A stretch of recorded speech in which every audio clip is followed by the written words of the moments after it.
ராமநாதபுரத்தில் நிலம் ஆக்கிரமிப்பு செய்த நபர்கள் மீது நடவடிக்கை எடுக்க கோரி நீதிமன்றம் தீர்ப்பு வழங்கியும் தங்களுக்கு நியாயம் கிடைக்கவில்லை என ஆட்சியர் அலுவலக வளாகத்தில் இஸ்லாமிய முதியவர்கள் தர்ணா போராட்டத்தில் ஈடுபட்டனர். ராமநாதபுரம் மாவட்டம் பார்த்திபனூர் பகுதியைச் சேர்ந்தவர் அகமது பஷீர்.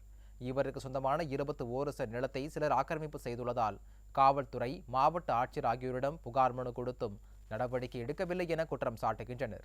இது தொடர்பான வழக்கில் நடவடிக்கை எடுக்க நீதிமன்றம் உத்தரவிட்டும் மாவட்ட ஆட்சியர், போலீசார் அலட்சியம் காட்டுவதாக பாதிக்கப்பட்ட குடும்பத்தினர் குற்றம் சாட்டியுள்ளனர்.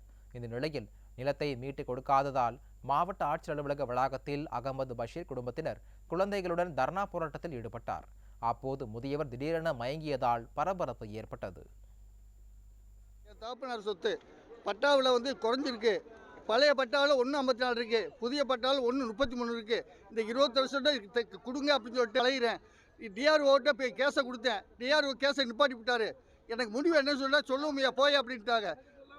தாசில்தார்கிட்ட போனேன், ஆடியோட்ட போனேன், எந்த ஒரு பலனும் இல்லை. எனக்கு முடிவாக தொட்டி இடத்துல நான் செத்துடுறேன். இடத்த ஆக்கிரமிப்பு பண்ணி செவரை எழுப்புனாங்க சார். நீர்நிலை வாக்கியாமே அடைச்சாங்க சார். அதை போய் நாங்கள் கேட்டதுக்கு ஒரு நாள் என்ன முடியும்னு சொல்லிட்டாங்க சார். நாங்கள் அந்த ஊர் போலீஸ் ஸ்டேஷனே ரிப்போர்ட் கொடுத்தோம் சார். ஆனால் எதுவுமே அவங்க போலீஸ் ஸ்டேஷன்லேயே எங்களுக்கு ரெஸ்பாண்ட் பண்ணல. பரம்குள்ளே எல்லா ஆஃபீஸரையும் போய் பார்த்தோம் சார். கோர்ட்டில் போய் பார்த்துக்கண்டாங்க.